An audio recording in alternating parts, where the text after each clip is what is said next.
Hello. আরে মামা পুরা চিল অবস্থা।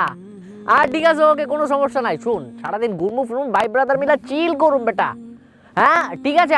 আর গাড়ির টাকা ওইটা খরচ আমি দিব না, মাল পানি যা লাগে ওটা আমি দিব, ওটা সমস্যা নাই। আচ্ছা রাখ। কি কে বন্ধু? হ্যাঁ। চিলকাওয়া টাওয়া শকুনের কথা শুনলাম মনে হইতাছে। আরে বেটা চিল খাওয়া না, ব্যাপার হইতাছে কি, সামনে তো 31st, বুঝছস?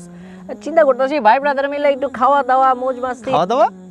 তাহলে তো আমিও আছি। আরে বেটা ওই খাওয়া দাওয়া না, তাহলে ব্যাপার হইতাছে গিয়া 31st তো মনে করছি আমরা ভাই ব্রাদার মিলে মোজ মাস্তি করুম, ঘুরমু ফিরমু, আতশবাজি, মনে কর যে আকাশটা পুরো রঙিন হয়ে যাবো, রঙিন একটা ভাইব নিয়া এই ঘুরা ফিরা ফুর্তি ফার্তি মোজ মাস্তি এটার ব্যাপারে কথা কইতাছিলাম আর কি, বুঝছস? এটা কি ঠিক হবে? ধর বেটা, এইসব ঠিক বেঠিকের কোনো কিছু বুঝাবুঝি নাই। তোর একটা ব্যাপার বুঝাই কই, এই যে নতুন বছরটা যদি মনে কর যে আমরা মৌজ মাস্তি দেওয়া শুরু করি, তাহলে মনে কর সারাটা বছর মৌজ মাস্তি আর চিলের উপর দেওয়া যাইব। এটা লাগে কাহিনী। এইসব অন্ধকারের যুগ, কুসংস্কারের যুগ কি এখনো আছে? আমরা যদি নতুন বছরে আনন্দ ফুর্তি দিয়ে মোজ মাস্তি দিয়ে আমন্ত্রণ জানাই, পুরানটা তো কাইন্দা কেটে বিদায় দেওয়া উচিত ছিল না?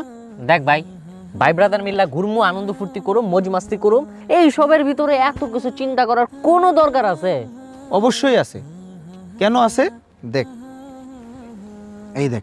বাংলাদেশে গত 5 বছরে 31st নাইটের আতশবাজির কারণে 280টিরও বেশি অগ্নিকাণ্ডের ঘটনার পাশাপাশি শুধু গত বছর 2 শিশুর প্রাণহানি ঘটে। পাশাপাশি শব্দ দূষণ ও বায়ু দূষণে হার্টের রোগী বাড়ে ব্যাপক হারে। 31st নাইটের আতশবাজিতে বিশ্বব্যাপী পাখিরা ভয়ে আতঙ্কে ছোটাছুটি করে। বুলগেরিয়াতে বিখ্যাত ফিঞ্চ পাখি, রোমের স্টার্লিং পাখি সহ হাজার হাজার পাখি মারা যায় এই রাতে।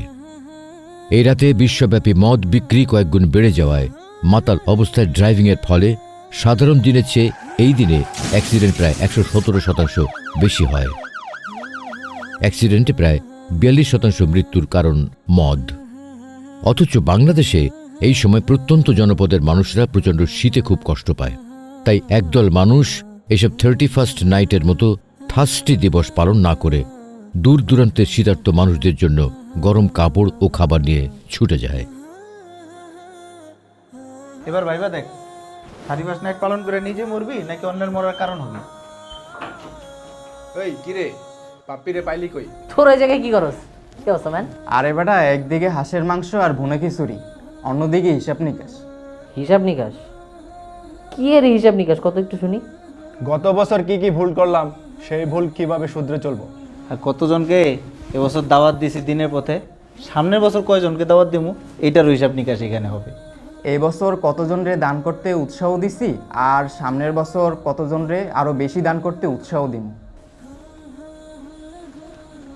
নে তো এবার 31st নাইটে কি কি করবি সেটা ভেবে দেখ।